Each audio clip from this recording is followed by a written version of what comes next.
They're still talking. Everybody's happy.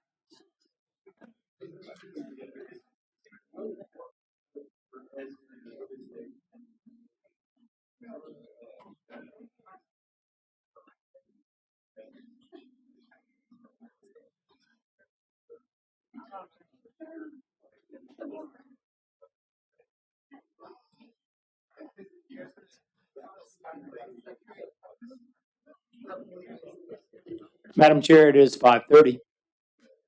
All right. Good evening, everyone. I'm going to call this meeting of Planning and Zoning to order. Thank you all for attending this evening. I'm going to start the meeting off with the roll call. Jim Jarrell. Here. Harold Whitworth. Here. Jeff Lawrence. Here. Cindy Scroggins. Tom Musselman. Here. Holly Rickert. Here. Tim Dooley. Here. Steve Thomas. Here. Janice Menke. Here. All right. Thank you. We have a quorum.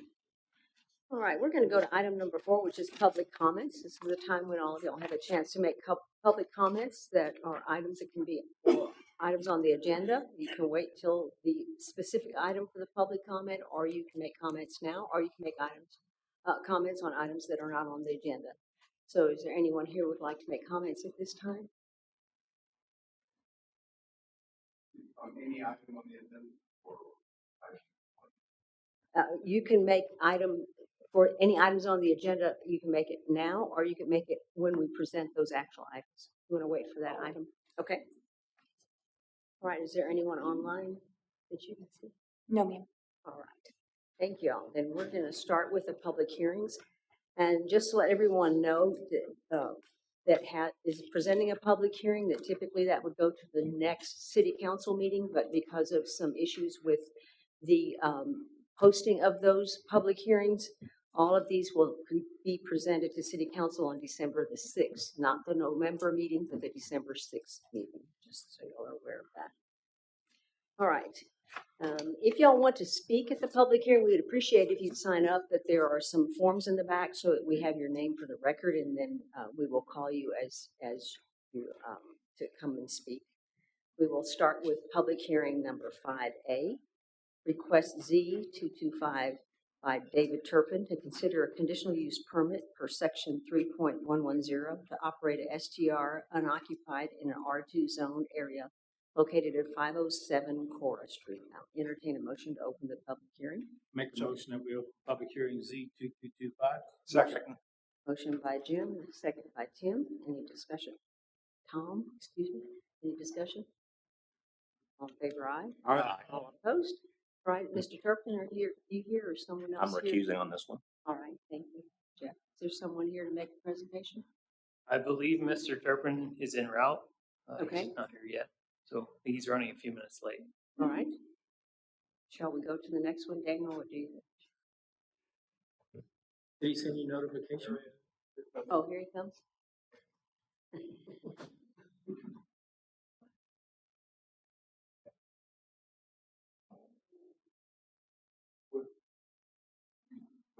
Would that include your own? No, we'll have discussion after he talks. Oh. Then you'll have a chance. Mr. Turpin, you're up. Hi, do I come here? Yes, sir. Great. Well, I'm not terribly familiar with this part of the process. I imagine you'll have some documents in front of you that the city has passed on. Yes. So the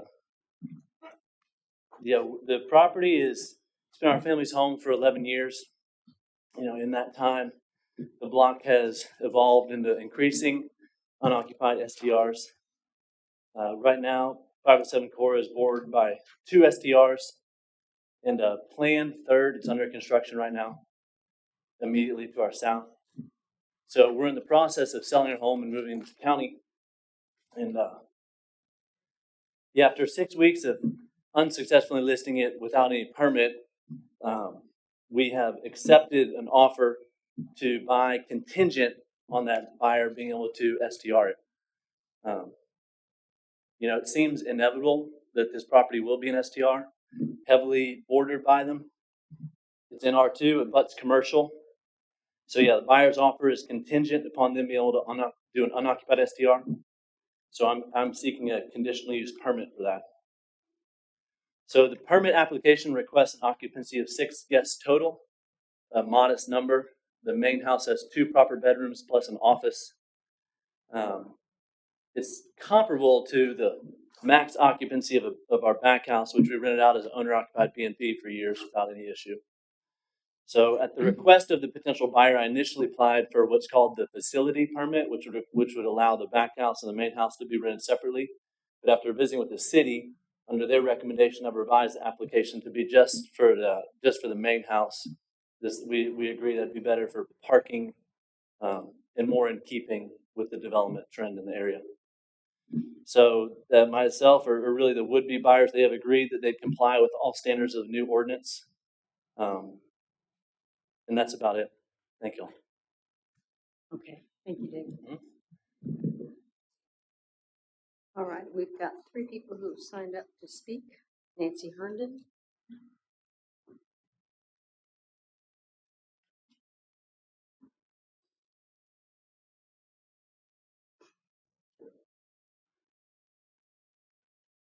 This was a little faster than I expected. I'm going to keep it short and sweet. I've written this speech probably 10 different times. Each time feeling I needed to make it, might say a little bit more friendly. I had some pretty strong feelings, and I've softened those feelings quite a bit. To quote Mr. Turpin late last year, he said neighborhoods are for neighbors, and I can't agree more. For that reason, I am against 507 Cora being awarded a CUP. Mr. Turpin also stated that STRs represent the total destruction of the quality of life. I don't agree. However, he also stated it's a middle finger to the property rights of law-abiding citizens seeking the peaceful enjoyment of their residentially zoned neighborhoods. We already have too many STRs on our quaint little street, Cora. We have quite a few, but we're not flooded, but we've got a fair amount. With that said, we have a great group of neighbors who love spending time together.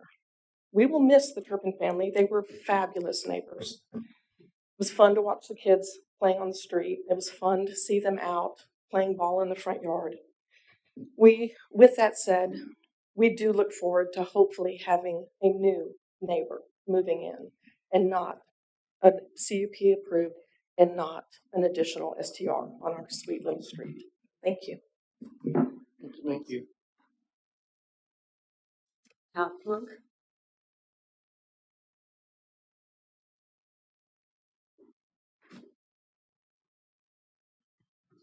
Hello, all.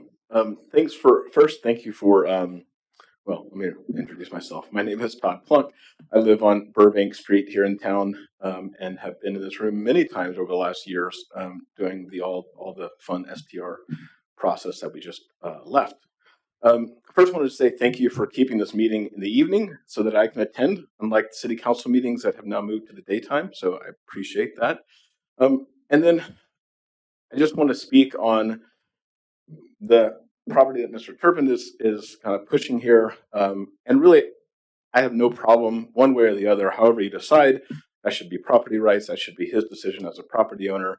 I'm just frustrated that Mr. Turpin was a vocal critic and opponent of everything STR while operating one at the same time. And now he's, due to stand $1 million plus sale on his home. And the only way he's doing that is by going back against his, what you just heard, beliefs, and everything that he stood for 6 months ago, 12 months ago is now out the window when he's wanting to sell the house. So I'm just frustrated that this is what we're becoming in this community. Like, it shouldn't be y'all's in your approval or not. It should be the property right owner, the property owner, their rights.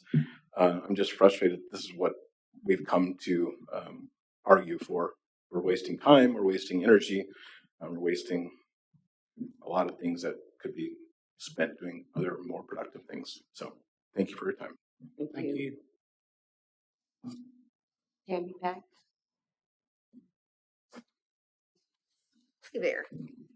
I'm here today because David Turpin, one of the founders of the Neighborhood Coalition Against STRs for over a year and a half, is applying for a conditional use permit for an STR. I've known Mr. Turpin for years and he's a nice guy. But nice guy or not, at some point in life, we all have to show integrity by doing the right thing, like putting our own money where our mouth has been for over a year and a half. He's applying for a permit for an STR at his home on Cora Street in the historic district in an R2 neighborhood. R stands for residential. Mr. Turpin has spoken eloquently and passionately about the evils associated with absentee owners of STRs. Yet he is under contract to sell this very home to absentee owners, contingent on the ability to obtain this STR permit. He's asking $1.15 million for a 1,729 square foot house with a 429 square foot guest house. If you're doing the math like me, that's a $532 a foot. I'm sure he really wants to see affordable housing for families, just not on his dime. This is a free country, and I support everyone's right to have different opinions. But you have to back up your talk with action and with your pocketbook. I have two dear friends off the top of my head who didn't feel that Fredericksburg needed any more STRs, so they made a conscious economic choice not to apply for a permit, even though they know full well that someday it will probably cost them greatly. That's integrity. That I can respect. We don't have to agree on all the details. On the other hand, Mr. Turpin's repeated comments and his extensive involvement trying to eliminate non-owner occupied STRs in Fredericksburg should make him ineligible for this permit, even if only on a moral basis. Here are a few of the quotes. You'll hear a couple of the bestsellers taken from Mr. Turpin's public comments to City Council. He's called STRs unregulated mini motels with noxious commercial activity around the clock in residential neighborhoods. He said it's a safety issue. It represents a total destruction of quality of life. He said Airbnb has transformed our residential homes into investment vehicles for millionaires. Now he's selling a property listed at over $1 million to an absentee owner. We all know it's not right, he said in March of 22. He recommended we do what Waco did and not allow transfer when we sell. He said that in January 2021. Needless to say, he will need to transfer this permit he's trying to get to this new owner. That's the only way he can sell. STRs are selling to, he says, out-of-town speculators looking to make a quick buck. By his admission, his buyers are out-of-town buyers. I'm not going to be so judgmental as to call them speculators looking to make a quick buck. One final quote from Mr. Turpin, which you've already heard. He said, it's a middle finger to the property of law-abiding residents seeking the peaceful enjoyment of their residentially zoned property. Sometimes the middle finger turns on you, and you can't have it both ways. Mr. Turpin has spent a year and a half making his bed. Now he, just like the rest of us, needs to lie in it. If, in final, of all people, David Turpin is granted a conditional use permit for this STR, then every citizen who applies for one should receive one. Thank you, Tammy. Is there anyone else here that didn't sign up that would like to speak? All right, you just need to let us know your name when you get up here. So, okay.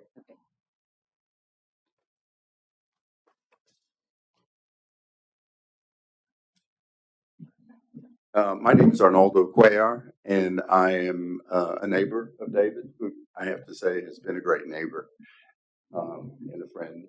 So we have absolutely no issue with David and his family. They've been great neighbors.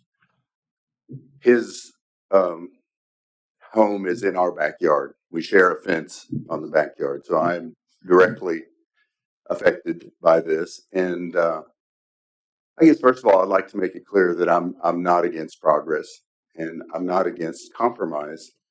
Um, I feel that there's room in our town for B&Bs, short-term rentals.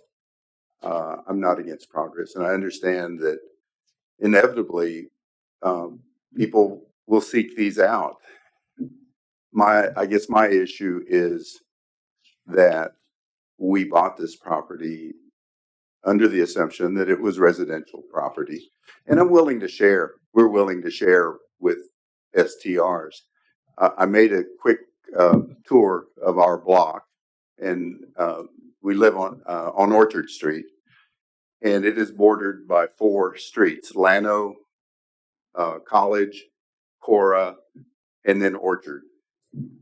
And I took inventory, and we have, well, and now that I found out that the neighbor is applying for a permit, probably 9 B&Bs, and I think we have 22 homes used for different things. Most of them residential.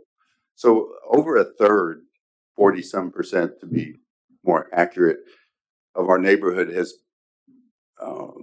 have short-term rentals on them. All of them pretty active, and I'm okay with sharing it. But there comes a point where the essence of the neighborhood changes, and I think you would agree that a third of the homes being B&Bs changes the essence of our neighborhood. And I don't know all the history of. I know that Mr. Turpin spoke passionately against STRs, and I agreed with him. I'm probably not quite as vocal and maybe not as passionate about it, but like I said, I'm willing to share my neighborhood with some STRs. But there comes a point where I think we need to draw the line, and I think um, people are concerned about keeping the integrity of their neighborhoods. And as I said, I don't mind sharing, but I think there has to be a limit. And I think this is probably where I personally draw the line on how much I'm willing to share and still keep the essence of my neighborhood. Thank you very much. Thank you. Is there anyone else? Baby, did you want to say something? That's all right, yeah.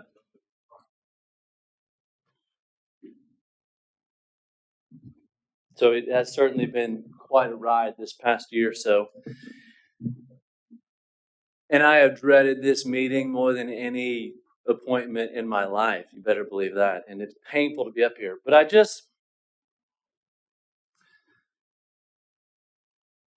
there's reality of selling a home surrounded by STRs.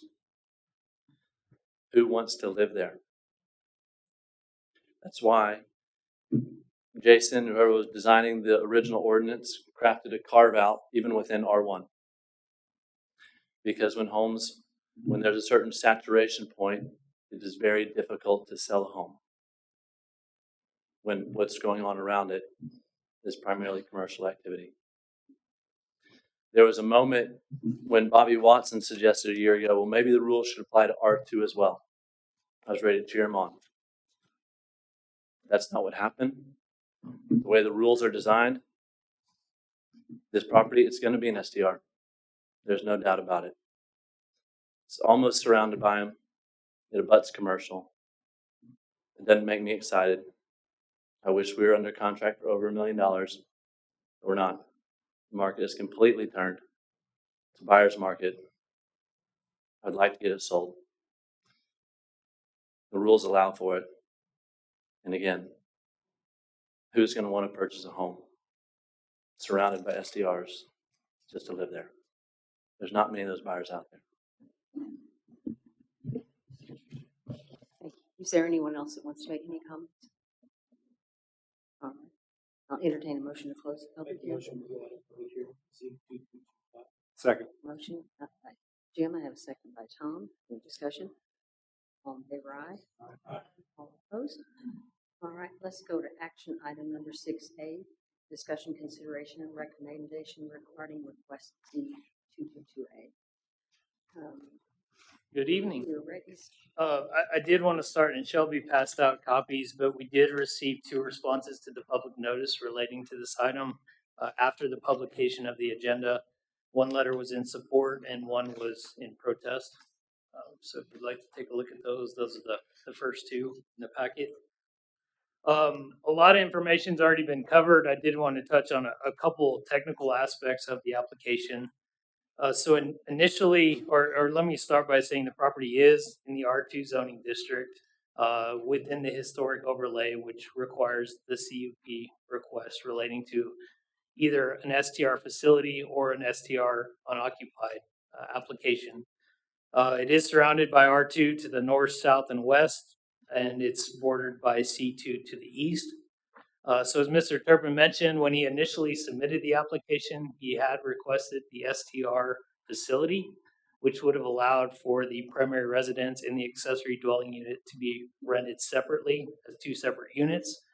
So as staff started to review the application, we identified a number of issues with parking, potentially having 2 different renters and conflicts created with the on-site parking, as well as overall impacts to the neighborhood. So in our discussions with Mr. Turpin, he acknowledged some of those concerns, and so he revised his application to the one you're seeing tonight, which is an application for the primary residence as an STR unoccupied.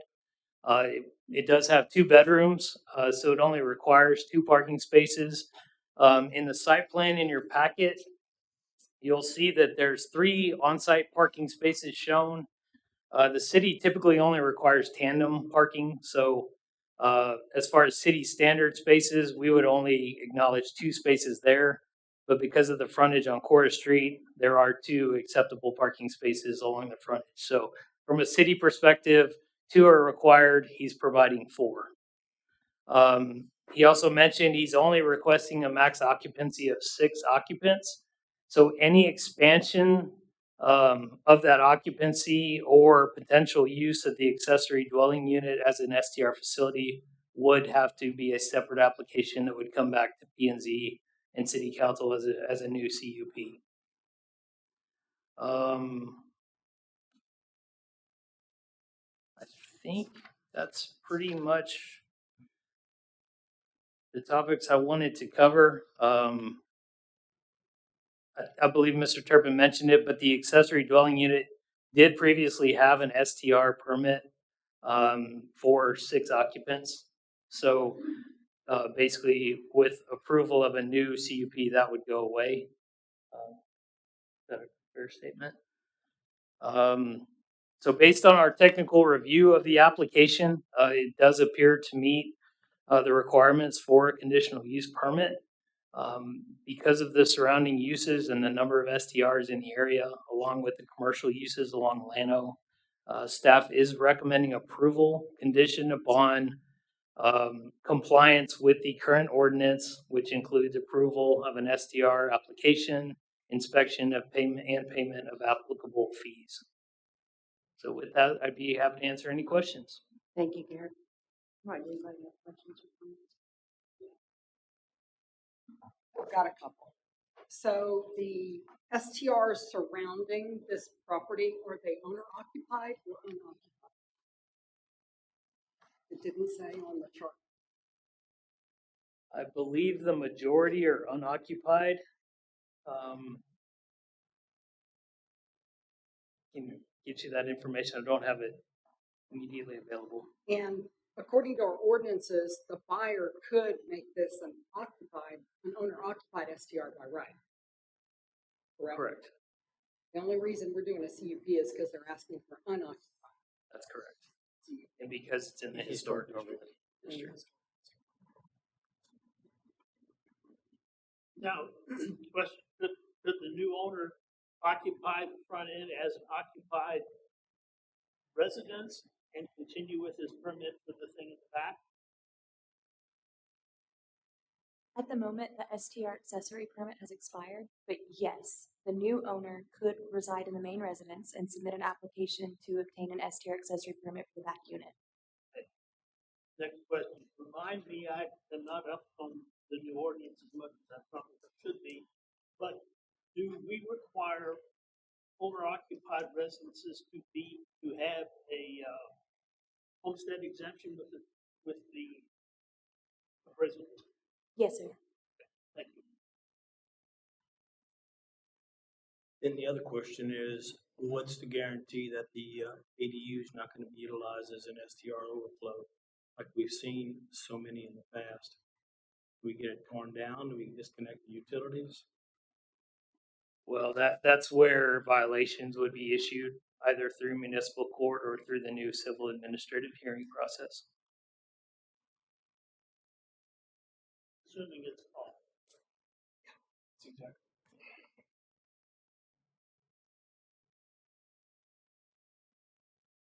Any other questions?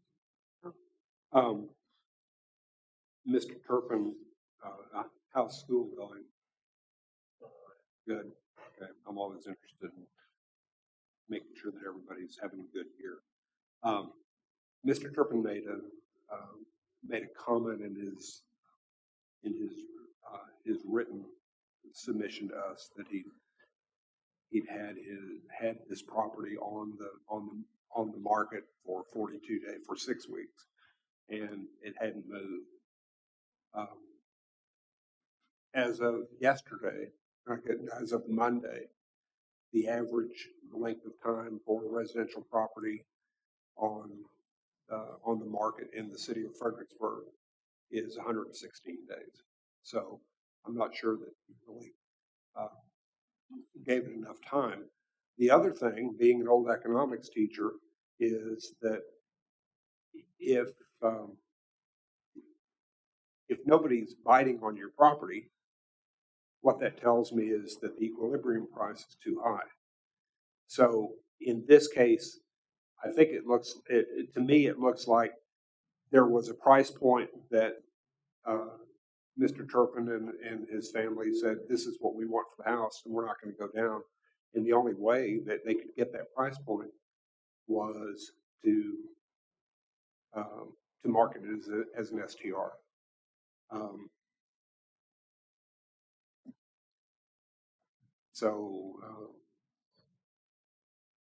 I mean, those are just things that came up to me. I'm surprised because of his vociferousness in the recent discussion last spring about the new STR ordinance. Seems kind of hypocritical. Thank you. Any other comments or questions? So I think from our standpoint, we have to take the public comment beyond that. We have to take the public comment to heart. But even more than that is city council and mayor and the referendum that got them all elected. It's kind of a landslide that we need to reduce STRs. We need to take them out of the neighborhoods. I don't want to quote Mr. Turpin, but he said it pretty eloquently, doing all the revisions to the STR. And based on that, I'd like to make a motion we deny the request. I'd like point of order. I'd like to remind those of us sitting here is that there's 5 people that make policy above us, and that while I'm no fan of this application, the regulations, if we are living by a rule of law, then our rules as passed by the previous city council in March of this year stated that Mr. Turpin has the right to apply for a permit. He had a permit. He is not increasing anything that he had. Right? he's not getting what he wanted, which was an STR facilities permit, which is a totally, in my book, that's a totally different thing. But the city staff has recommended approval, even though, Mr. Giroux, I agree with you 100%. I don't know that that's really the road that we should go down, because then we're making policy, and I don't know that that's our job to make policy. I do have a motion on the floor. Do I have a second? I'm not prepared to second till we have further discussion. Motion dies. Motion dies for lack of second. So I would like to go ahead and make a comment before we Okay. entertain any further motions. If we say no to this one, we have another one tonight that is substantially similar. So we would end up being faced with saying no to both. Because I couldn't tell much of a difference between the two. The ratio of homesteads and residences to STRs in both these neighborhoods is about the same. I just am gobsmacked by the irony that this is before us. Just absolutely gobsmacked. I've never seen it. Within 20+ years on this. 6 months of the ordinance coming in place that we're looking at. That just frustrates me beyond belief. As I see it, we're an advisory committee. We make a recommendation to city council, or the city council's ultimate decision, whether something is passed or not. I see two options for us as a board. We can either switch to consistently deny these and force them up to city council and force the council to just override us at every turn until the ordinance is revised, which we know there's a group working on revising the ordinance. Or we continue on with the way we've been doing it, is we apply the ordinance as it stands right now until city council approves a change of the ordinance.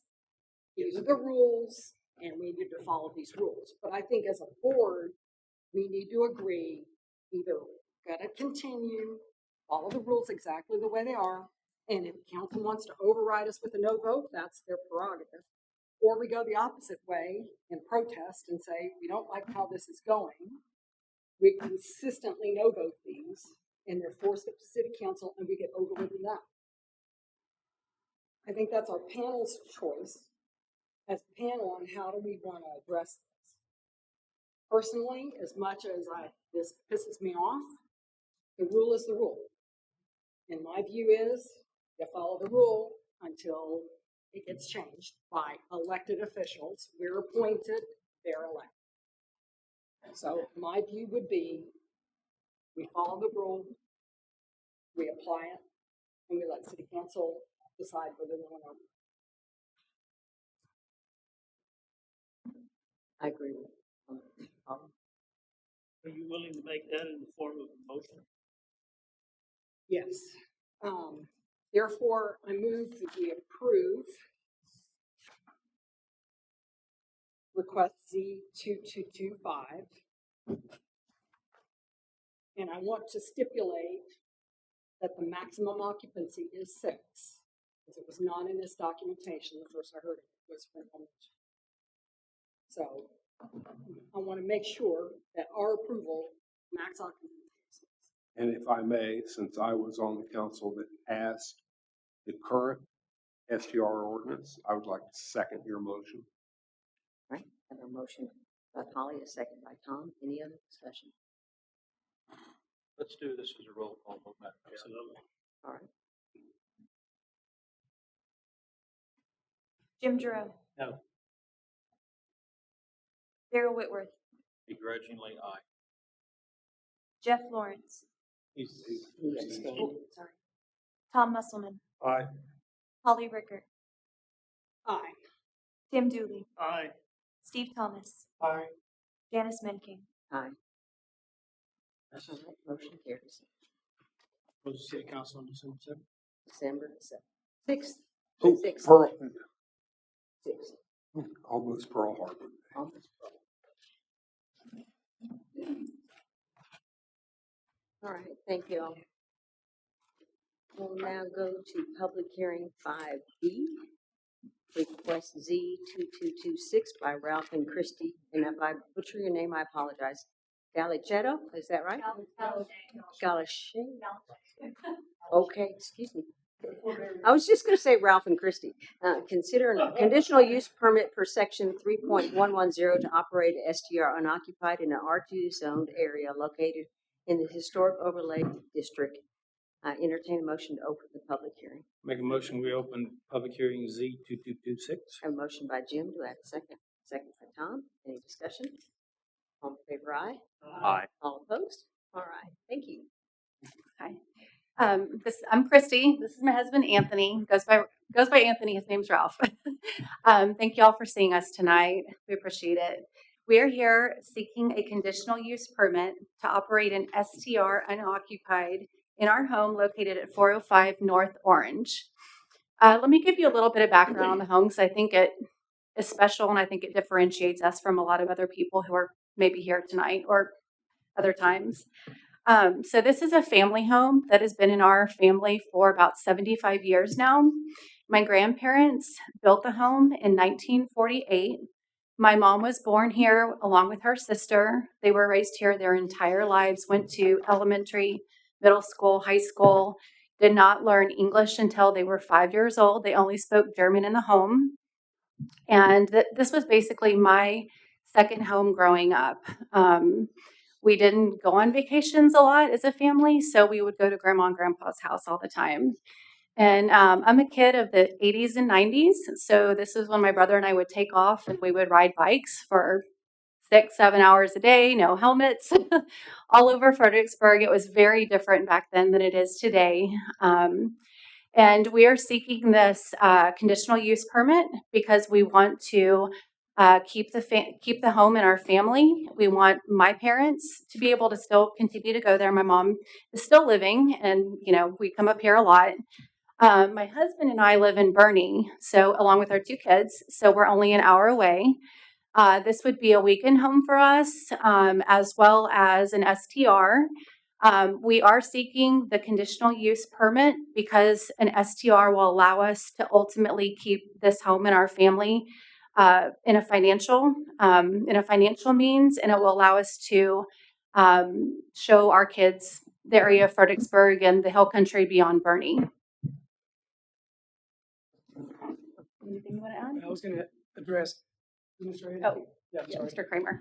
Mr. Kramer was our neighbor across the street. He wanted to make sure it was known that one of his concerns was parking, and what we want to make sure for him that there will not be street parking. We'll have parking 2 in the back and then 1 in the front area in our property. So there won't be street parking. Thank you, sir. I'm not sure if you guys see it. We've requested a max occupancy of 6. It's a 3-bedroom, 2-bathroom house. Very small. We don't want it to be a party house by any means. That's not what we're looking for. We have, like I said, we have 2 young children, 8 and 10, and we're just a family that wants to keep the home in our family. We want to eventually, pass it down to our kids when the time comes and all of that. So my grandparents built the home, and then when they passed away, they both lived to be in their 90s. They were married 66 years, lived in Fredericksburg their whole life. And when they passed away, my mom and her sister, my aunt, inherited the home. They did not want to do anything with it. It sat vacant. Mr. Kramer can probably agree to this. It sat vacant for many, many years. Overgrown landscaping wasn't really taken care of. And at that point, my husband and I talked to my mom and my aunt, and we said, hey, I think we're able to do this, and we would like to do this and move forward. And they said this would be great if we can keep it in the family. So by getting this CUP approved and the STR approval, that will allow us to keep it in our family for hopefully generations to come. We're a Texas family, so we've been here many, many years. And I think that's about it. All right, thank you. We'll see if there's any public comment. Thank you. All right. Is there anyone here who wants to make any comments? Move to go out of public hearing back to regular session. Second. Motion by Tim, a second by Darrell. Any discussion? All in favor, aye. Aye. All opposed? All right, let's go to action item number 6B, discussion, consideration, and recommendation regarding request Z 2226. Garrett, please, you have the comments? Yes, ma'am. So once again, we received 2 responses put to the public notice after publication of the agenda. Those are in that same packet. One is recommending approval. The other protests the proposal. However, most of the issues are with potential impacts to the alleyway. So the respondent indicates that they're willing to approve if the alley is re-gravelled, the length of the property. So I'll touch on that in a second. But as Ms. Rickert mentioned, this is a very similar application to the previous item we discussed. It is in the R2 zoning district within the historic district overlay, so it does require the CUP. It is entirely surrounded by R2. The school the school district middle school campus is about 115 feet to the east. That is the public facility zoning.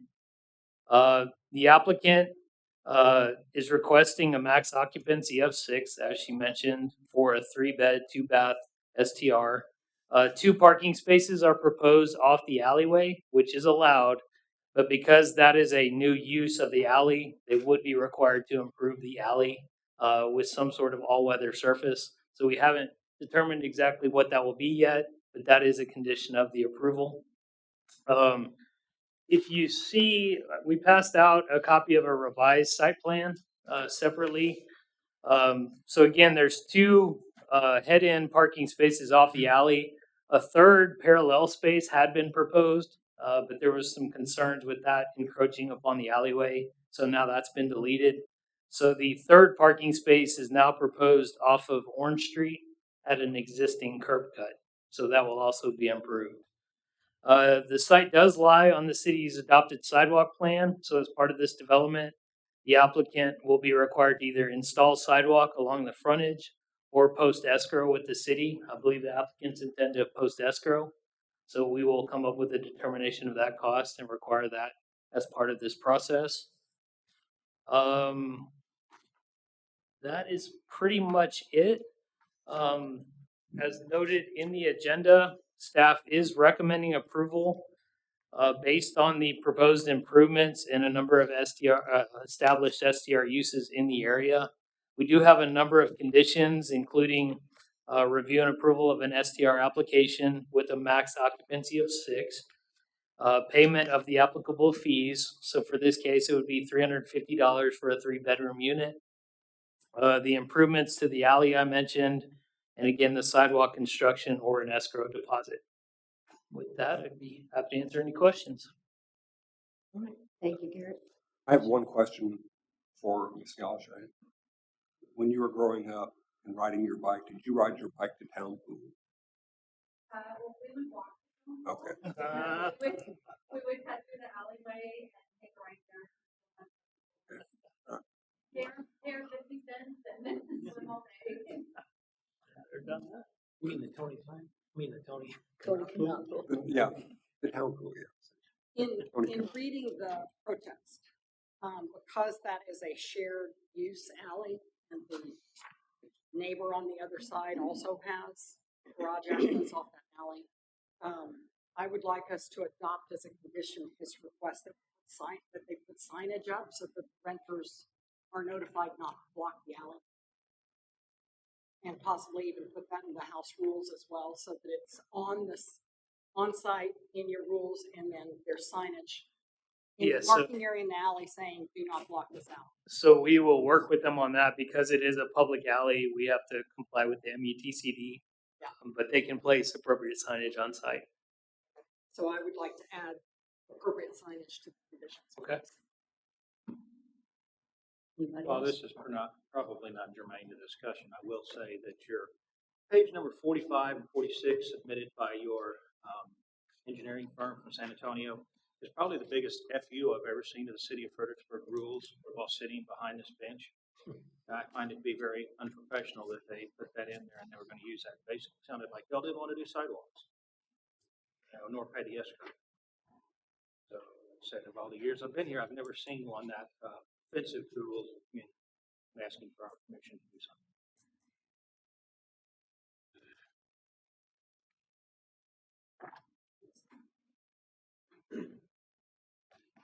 I move that we approve it as presented with Polly's conditions. Second. Motion by Tim, second by Tom. Any other discussion? You know what I'm going to ask for again, because it follows the same thing we did before. All right. And again, I'd like to state that I think one of the speakers against Mr. Turpin's project said we've got to draw a line, and I know that we have to pump the brakes, or the push for the city council and for our mayor is to completely eliminate it, and I don't want to see that happen, so I don't know. All right. Shelby, would you take the roll? Jim Jerome. No. Daryl Whitworth. Aye. Jeff Lawrence. Aye. Janice Menking. Aye. Tom Musselman. Aye. Polly Rickard. Aye. Tim Dooley. Aye. Steve Thomas. Aye. All right, motion carries. Thank you. All right, y'all get to go to city council on December the 6th. Thank you.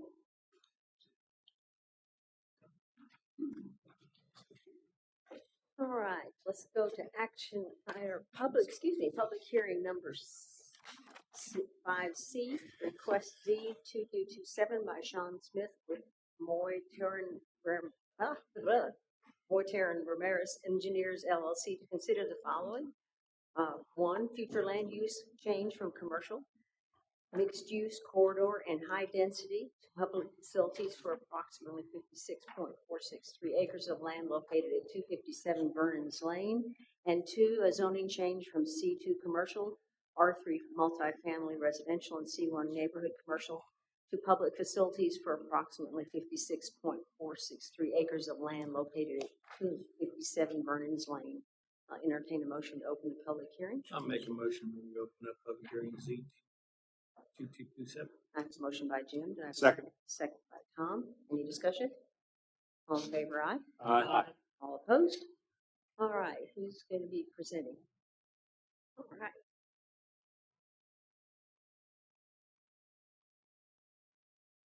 Hi, good evening. I'm Raymond Darin. I'm with Moyter and Ramirez Engineers out of San Antonio. So we're here to talk about the new middle school that's proposed for Fredericksburg ISD. It is a new 750 student middle school that is going to be fronting on Friendship Lane, actually between Highway 16 and Friendship Lane. The part of the project has already been constructed, which was the Post Oak connection that was made to Highway 16. There was about 350 feet of roadway.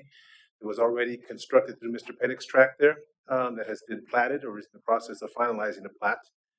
That roadway is a 44-foot wide roadway that connects up to Highway 16. That road will be extended down to Friendship Lane, all the way through the property. It's about 56 acres that the school has there. About 26 acres of that is what's planned for use as the middle school right now. The remainder of the tract will be used, future purpose will be dedicated for something for future school use. The roadway that's going to be extended as Post Oak will be the same as will be a 44-foot roadway extension. We have coordinated with the development that's currently planned across the street on Friendship Lane. So we're tying in Post Oak roadway to what is a driveway that's going to serve that tract across the street. So we'll be lining up appropriately with that. The new public roadway connection, based on the traffic study that's currently being routed through the city and TxDOT, does show that there would be a deceleration lane at the intersection of Highway 16, a turn lane essentially, and potentially a signal if TxDOT agrees that it's required. So it's in the study that way. We just need to get concurrence from both the city and TxDOT on that. Along with the extension, as far as public improvements go, we'll have public water and sanitary sewer extensions. The water public infrastructure will be a connection of the water that's on Highway 16 to water that's being extended along Friendship Lane. So we'll be running a public main along Post Oak roadway that's going to front the school, that will serve the school. We've run the water models on that, so we're going to be working out some pressure issues on that, but the water for the most part is there. And sanitary sewer will be extending from across Holmig Lane, that's right there at Friendship, just a little further to the east of that intersection. We'll extend in public sewer over to school as well. So that's, as far as public infrastructure, will be the water, the sewer, and the roadway improvements associated with that. Again, this is being designed as 750 students with ultimate ability to expand to 850. Parking for the facility, we have two criteria in your code requirements. One is for assembly, the other is based on the number of classrooms. Looking at the combination of those, we kind of took the worst case of the two. So we have, if we look at assembly requirements, we have 190 parking spaces required for the school. We are providing 198. And if we went by the classroom requirements, 2 per classroom, we have 50 classrooms, we would have 100 parking spaces required. So we are providing the required parking spaces by that interpretation of the code. We do have all, if you look at the site plan, you will see that there is a long decel lane and then a long drive-up approach and kind of circular road at the entry on the front for the parent drop-off. That is so that the stacking for student drop-off will be entirely contained on site. We've also made some provisions with the widening, so Billy Drive is going to be extended along the north end of the tract, connecting from where Holmig is over to Post Oak. We've made allowances there so that if there is additional parking required, we've got the ability to parallel park along that private drive as well. So it's a little wider than we would otherwise need for circulation or fire service requirements. And that's everything. If you've got any questions, we're here to answer them for you. All right, thank you. So as y'all can tell, Garrett asked him to make the presentation for the site plan and for the preliminary plat at the same time. So what I'm going to do right now is we're going to finish the public hearing for the change in the land use and the future and the zoning. And then we'll probably have some questions for you on the site plan and land use. So is there anyone here who would like to make any comments on the request for the future land use or the zoning changes?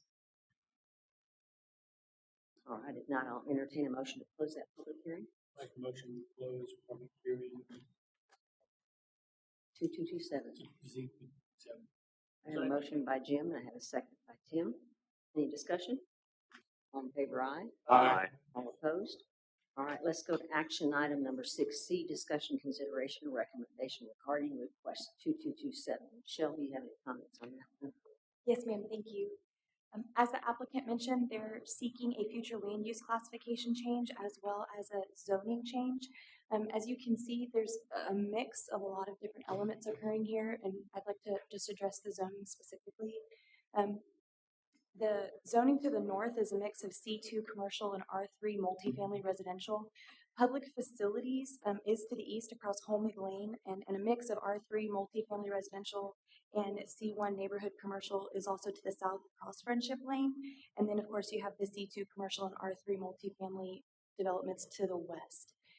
After review of this application and review of our comprehensive plan, which does support supporting existing uses, as well as the trending development of the location, including a mix of commercial and residential, as well as the public facility uses, staff recommends approval of the requested changes.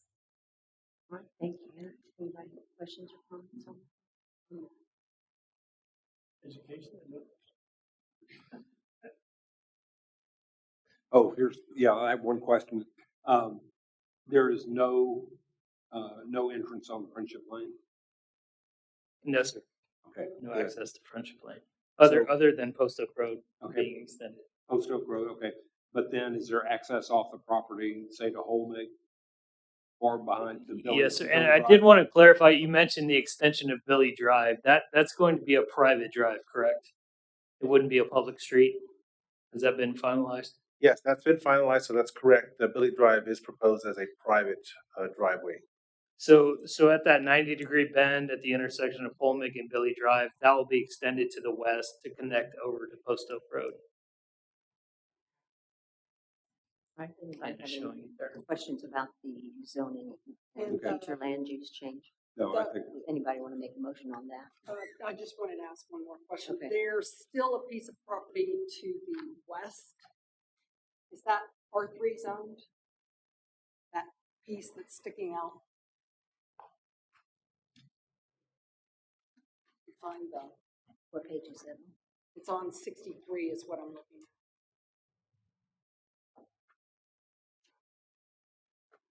Does that go all the way down to the corner?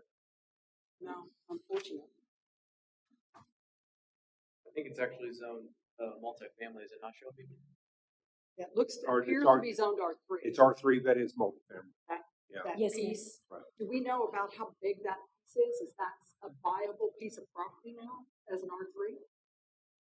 Or are we gonna need to initiate a rezoning on that because it's no longer a viable R3 parcel? What would be zoned? Take it down to R2, I guess. For clarification, Polly, are you talking about the square bump out portion? No, I'm talking about that whole chunk to the west, That whole chunk? that chunk. It's R3. It has access and public frontage on Friendship Lane. It could potentially develop as an R3 track if they choose to, or they could always approach the city and request a zoning and land use change as well. So it's still got, no, No, sir. No. that's to the west of it. That's why I'm asking about. So we still have a potential viable R3 track, so Yes, ma'am. maybe our only one left. Well, there's one across the street from it. Well, that's already being developed. Right. I'm saying in terms of an unencumbered, undeveloped R3 track, maybe the only one we have left in the city. Oh, there's always more room on Friendship Lane. That's what I was gonna say. Go the other way, Bob. Yeah. All right. Holly, that track, it does wrap around all the way back to 16 under the legend there, but that total track is 92.07 acres. Okay. So I mean, the parent tract is pretty big, so it we should be still have a plenty of decent room. sized track for a developer to work with. Multifamily. Okay. Thank All you. right. Anybody ready to make a motion on land use and zoning change? I move that we approve the Second. land use and zoning change on Daniel, All we right. need I have a votes. motion by Tom and We talking We about? need separate votes. My preference is always for two separate votes. all right. Tom, I move that we approve the land use change from commercial mixed use corridor, high density residential to public facilities at land 56.463 acres located at 257 Vernon's Lane. all right. We have a motion by Tom. Daryl was the second on that. Daryl seconded that one. Any discussion? All in favor, aye. Aye. All opposed? All right, then need a motion on the zoning change. I'll make a motion that we change the zoning on the 56.463 acres of land located at 257 Vernon's Lane from C2 commercial, R3 multifamily, C1 neighborhood commercial to public facility. All right, I have a motion by Tom, second by Jim. Any discussion? All in favor, aye. Aye. All opposed? All right, that motion carries. All right, now let's go to action item number 6D, request site plan 2218 by William Majors with FT. Oh, sorry, excuse me. Let's go to action item number 6E. I read that wrong. Request site plan 2220 by Sean Smith for the site plan for development of the FISD middle school campus located at 257 Vernon's Lane, and item, can we do both of those? Action item 6F, request P 2236 by Sean Smith for preliminary plat of approximately 56.463 acres of land located at 257 Vernon's Lane. All right, now they made the presentation. Do y'all have a question? Or actually, Garrett, you have anything to Really, say? they did a great job of touching on most of the technical aspects, so be happy to answer any questions. There are a number of conditions in the recommendation. Staff is recommending approval. These are pretty typical conditions for any site plan that's going to go through the civil review process, but we have approval of the landscape plan and any required screening, approval of the final plat, approval of the civil construction plans, including stormwater controls, approval of the TIA the applicant mentioned, including TxDOT review and approval of that document. And then because the cafeteria is involved, the Gillespie County Health Division will also need to approve the food service plan. So I have a question Certainly. for Garrett. So the maximum building height, 4 stories. Will they be including an elevator? Not sure how many, but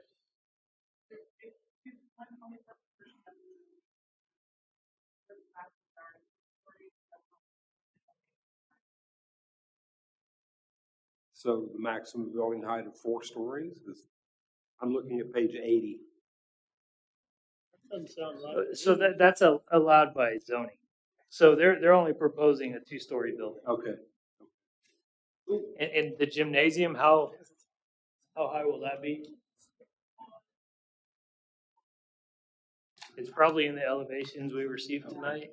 Right, that's the packet that you have in front of you, is the building elevations. I'm sorry, the text is probably too small, but I don't know if we know that height. We're old people. Speak for yourself. Everybody got glasses. Yeah, that doesn't mean I'm Didn't old. used to until this summer. I did hear confirmation it's less than 4 stories. Okay. That was a deal breaker.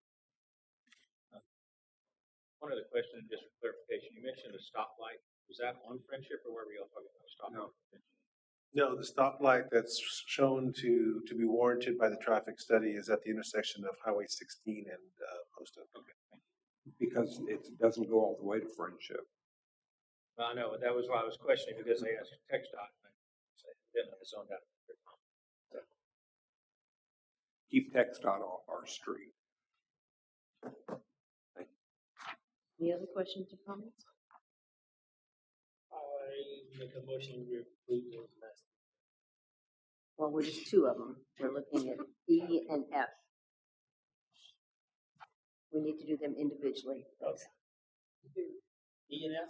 E and F. I make a motion to approve site plan 2220 with conditions. Second. A motion by Jim, a second by Tim. Any other discussion? All in favor, aye. Aye. All opposed? All right. What about F? Make a motion to approve P2236. All right. Motion by Jim. Do I have a second? Second. Second by Tim. Any other discussion? All in favor, aye. Aye. All opposed? All right. Great. Thank you. Thank you all. And you'll be open next fall, right?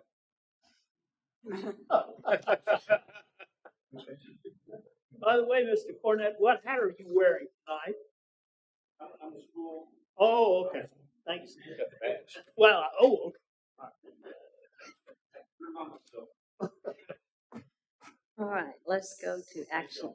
Thank you. Action item number 6D, request site plan 2218 by William Majors with FDX Quattro. I'm pronouncing anything wrong tonight. Ventures LLC site plan for development of a retail facility located at 1455 East Main Street. How do you say that? What's the name of your company? SRS. Okay, that's not what it says here. Yeah, I think so. All right. Hi, hello, Madam Chair and Commissioners. Thanks for hearing us tonight. My name is Jim Gallegos. I live in Austin, Texas. This is Will Majors, and we're the owners and developers of this tract. Will's owned it, and a group has owned it for about 4 years now. And so we're here to, as this first step of the site plan process with this 12,300 square foot retail building. In your package, you'll probably see that we have it set up for 5 tenants, but right now we have 2 tenants signed up currently. And so I was here to kind of talk about, I have a civil engineering background too, so I'm going to talk from the civil side as well. So we, as you guys are familiar with this tract right up the road here, there's existing driveway from Textile. We'll have to redo that. There's a wastewater line that runs parallel with this building to the, on the Walmart side of that. And so we've avoided that by laying this building out that way, the way we have it laid out. We've also laid it out this way because of grading. So we're going to balance the site with some cut and fill and hold the ingress egress portions of this site as well so that we can minimize both the cut and the fill. But as you know, it's, 290 is pretty down below this. So we had a really good meeting with staff. I wanted to compliment that process with the pre-development meeting. When we got there, everybody was there. We had a full room, and it was very nice to see that. And I think we complimented them that day as well. Other than that, we're not asking for any variances. We're We've got all surface parked, one-story building, and we're here for any questions you might have. All right, thank you. Eric? No, Shelby, this is yours. Yes, ma'am. Thank you. Thank you. I think the applicant did a really good job summarizing the project as a whole. You may be familiar with this property. We've seen it once or twice, specifically previously, I think it was the Taco Bell Starbucks property. And- yes, sir. Yes, sir. It was almost chicken. Yeah, true, true. Yeah, Starbucks.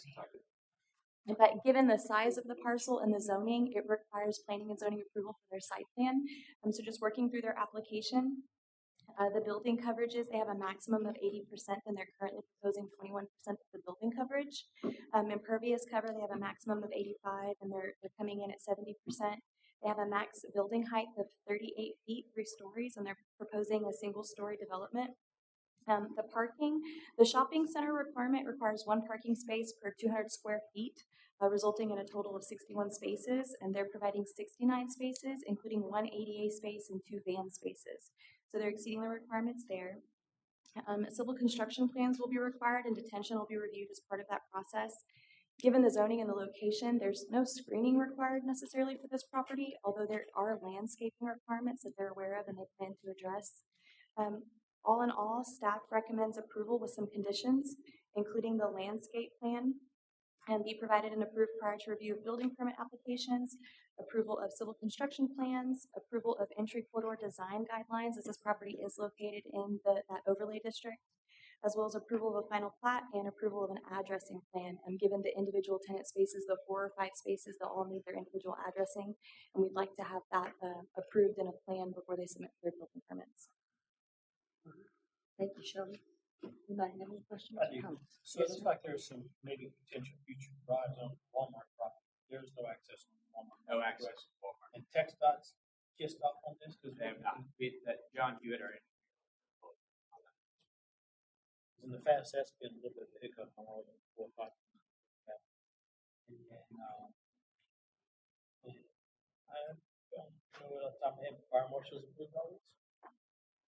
Yes, sir, and then he'll do another review as part of the civil construction plans. So your driveway cuts in the same place that it exists now? It's not a new cut? That's correct. We're going to try to You're get it in the just same. enhancing an existing cut. We're gonna have to Work, yes. It's just getting.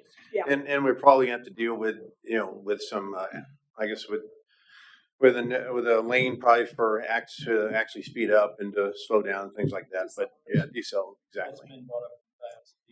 We figured that'll probably come up. We haven't, like I said, our application, John Hewitt's working on that with TxDOT right now, and we're going to follow up with that as well. For what it's worth, the tenants we're talking to right now are pretty low traffic impact. I mean, we get it. We're going to do what TxDOT needs us to do. A little different if there's Chick-fil-A, Yeah. Everybody up to the 290. So. It's not specifically noted, but that will be part of our civil construction plan review. We won't approve it until TxDOT does. And Ms. Hudson, that little stone building on that, anyone? We talked about that already. For once, I didn't try to landmark an old building. It's okay.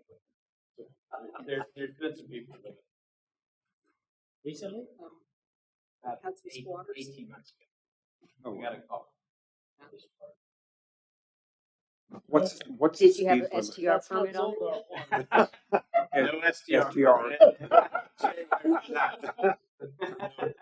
What's an R word, the rental? They may not have been paying the R part. from the Walmart from the Walmart stoplight going around that curve to La Quinta? What's the speed limit? 50. Is it? Well, since the chief isn't here, I'm trying to get one of my motorbikes. Yeah, it's 50. Yeah, Is it you're right. 50? 50 till the light over here at Heritage. Right. Okay. So there's going to be you're going to have another deceleration lane. I'm worried about that's kind of a blind curve there. Yeah, depending on, with the traffic, obviously part of this is the next step. And then we'll have to we're going to work with TxDOT and with your staff and whatever they recommend. We're not trying to get around that at all. Would a ride in, ride out work there too? my guess is that's probably a pretty good problem. Yeah, I'm thinking too, because just like you talked about the visibility and the speed. I mean, I doubt that they're going to let us go all the way out there. So I'm not sure what your staff will let us do, but that's probably what's going to end up And one happening. question we have is if we could take these trees out of the next time. We've surveyed them, it's a bunch of trash trees, and just to have that visibility as you round that curve, to be able to kind of see the center, and to see, incoming traffic from our center back. That I think that would be helpful. And there's no turn lane there in the center, a center turn lane on Yes, East there Main. Yes, there is. Is there? There's Okay. a center turn lane. Okay. You can see it there. Okay, there it is. Okay. This isn't Austin, though. Not trees. I beg your pardon? I said, this is not Austin. Oh, okay, yeah, thanks.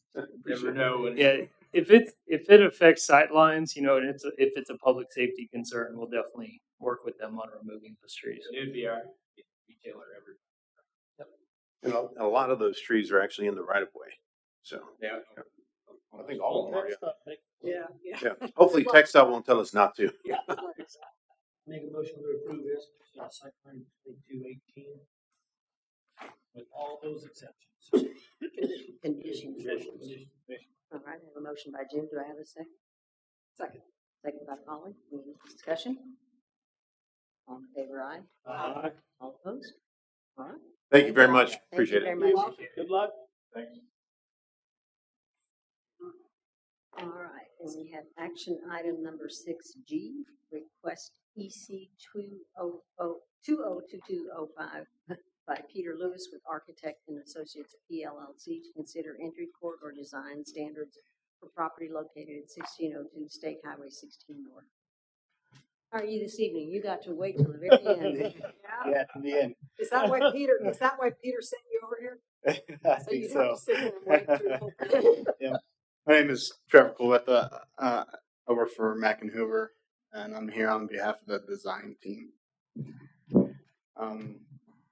We're developing Orchard Grove Phase 2 at that location.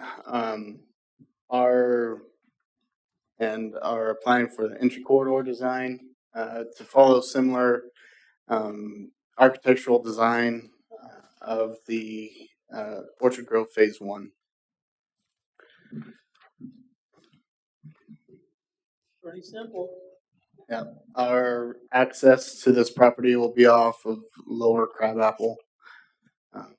We have received approval from TxDOT for improvements in the TxDOT right of way that includes sidewalk and some drainage improvements. On 16? On 16, but no entry. Yeah. Along Okay. 16. Our landscaping will consist of a variety of trees and shrubs to screen the property and provide some vegetative buffer along the entry corridor.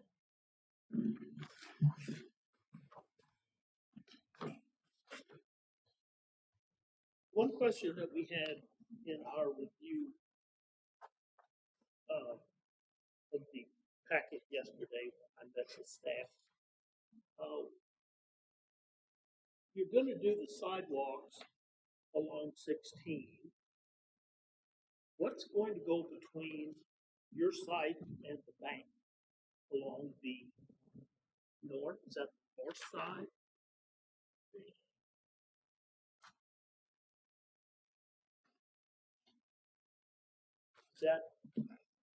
That's detention, is it not? It is detention, yes. There's already an existing detention pond on that location. Okay. We are. Is that yours or is that the bank's? It was built when they developed the Rolling Hills townhomes development adjacent to our property. We are proposing to modify that detention pond to accommodate both the Atlas 14 drainage requirements for the city of Fredericksburg, as well as a portion of our site. Thank you. All right. See, Anna, you have any comments on this? Yes, so this is entry corridor design review. The site plan was previously approved, but with entry corridor, of course, we're looking at site and architectural. So I've listed out the 14 areas that the entry corridor touches on, which is architecture, colors, massing and scale, and site design. The only items that I noted that weren't in direct compliance are with the site design. Item number 8, the frontage, the design standard 6.1, where doors and entryways shall be constructed facing the entry corridor and any side streets. Secondary entrances may be constructed to allow convenient access from secondary streets, adjacent buildings, or sidewalks.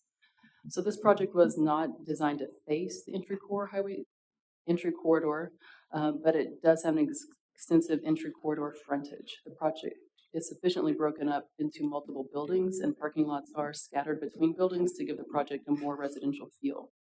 Options to improve the connectivity of the frontage would be to add a pedestrian entrance from the site to the entry corridor. And building number 7 is situated at an angle to help reduce the back of house look. That some of the other buildings have an orientation that do show the back of house to Highway 16. The other section is the streetscape, number 14. The intent of the streetscape standards are to create a connected sidewalk system throughout the city to ensure safety and connectivity between destinations, increase the mobility of persons walking throughout the city into all areas. So standards 14.1, sidewalks along the street right-of-way must be a minimum 5 feet, and guidelines, sidewalk and pedestrian pathways should safely connect from street to commercial buildings, surrounding residential areas, and parks and open spaces. And staff finds the streetscape to meet most of the intent and requirements. An option to improve the connectivity of the frontage would be to add a pedestrian entrance from the site to the entry corridor. So that would be from the site onto Highway 16. Yes. So it's a sidewalk on Highway 16. Yes. Any ideas about where that would potentially be placed, or leave it up to the developers? I would probably leave it up to the developer, but I mean, maybe in the middle, this kind of parking area here, midway through the parcel. Otherwise, right, if somebody's in this back building and trying to walk to Mini Mart, they would have to come all the way to Lower Crabapple and then go up 16. So maybe. And are you planning, is the developer planning any security gates and security fences on Highway 16? No, we're not proposing any. Okay. So it'll be just open access? Yes. It's not Live Oak. I mean, Friendship. Lower Crabapple. Lower Crabapple. Lower Crabapple. I'm on the wrong side of town. Blah, blah, blah, blah. Wrong part of town. What number are we on? So I can borrow my mapping I program. know. Sorry. Are there sidewalks on Lower Crabapple? Yes. Yeah. Yes.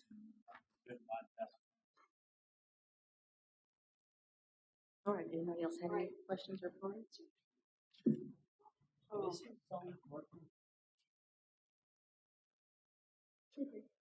We could see. Yes. We approved it, but we We've didn't. never been through it with We went through this section 2 times before. This is now just the entry corridor. We've already done all the others. Could have been. But yes, we've already approved it. Anybody ready to make it? Yeah, I'll move that we approve EC 2022-05 entry corridor review for Orchard Grove Apartment Space 2 at 1602 North Llano, with the condition that they add sidewalk access from the property onto the sidewalk that's being built on Highway 16. Right. Second. A motion by Tommy, a second by Jeff. Any discussion? All in favor, aye. Aye. All opposed?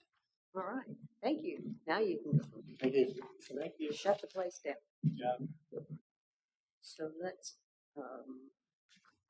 approve the minutes and then we'll go to discussion. I already submitted changes to Ms. Shelby in writing. Yes, ma'am. I make a motion, we approve with all these corrections, changes, and modifications. Motion by Jim, and a second by Jeff. Any discussion? Oh, it was Tom. I thought it was Jeff. All right, Tom. Any discussion? All in favor, aye? Aye. All opposed? And I want to apologize for not officially reintroducing Anna as our interim director. I mean, it's the same people over there, so I'm sorry I didn't think to do that. But congratulations on the appointment. And thank you, Karen, for everything I've been getting you've done both, for oddly us enough. in the interim. You did a wonderful job. Appreciate You're out that. from under it now. So now we're going to go to item 7, discussion items, to A, the training session. Or did you want to say something, Anna? Oh, no. Okay. To discussion item 7A, training session set for November 16, 2022 at 12 p.m. at the City Fire Hall. So I think this is a very timely topic, given some of the discussion tonight. So I know we've been talking about it for a while, but the training is set for next Wednesday at noon. I think I've gotten pretty much positive responses from everyone. We will be serving lunch, so don't feel like you need to bring a lunch or anything. We'll have that. And I also wanted to take this opportunity to congratulate Anna on being named the new interim director. It's taken us a long time to get to this point, but it's a well-deserved opportunity. So look forward to working with her. Also wanted to thank Shelby for all the hard work in this interim phase. So she's done an amazing job of keeping up with all this. So I'm not going anywhere. We'll be talking about, I think, the plan moving forward at the meeting next week. So we'll touch on that a little more. Thank y'all too. Thank you. And then item 7B, comprehensive plan update.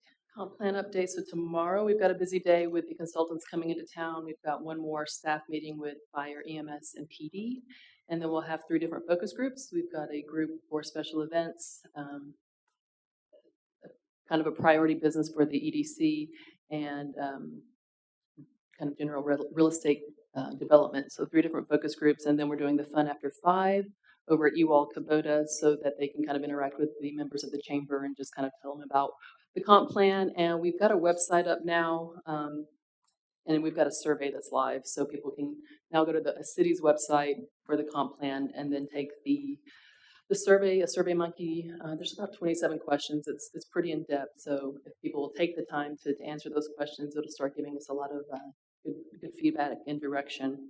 And then after the holiday break, we'll come back in January with hopefully our first meeting with City Council and P&Z, and second meeting with the Advisory Council. So consultants will be here all day tomorrow, and they'll also be back on Saturday, specifically to interact with people at the soccer field Saturday morning. So they did not do the tour of homes, and that's the tour of homes. I think is next weekend. We're opting for this chamber event and the soccer in lieu of the chamber or the tour of homes. Did you get access to the 4 committee reports the final committee reports that support the Visioning 2018? We were trying to look for those. I think I found a couple of them, but I haven't found all 4, and we were thinking they'd be on the city website. You've been able to. I don't know that I've looked for those specifically, but I'm sure we've got. I'll forward you in an email the ones that I've received from the committee chairs. The only one I don't have, I think, is quality of life. I've got government, business, and I've either got quality of life or family life. I can't remember one, but I'm missing one from the chairs. I think it's family life because that was the one that Kent's secretary headed, and I never saw her final report. So the things that were submitted before the executive report was written, because the executive report doesn't always match what the individual reports are. So I thought it was important for the consultants to see the individual reports.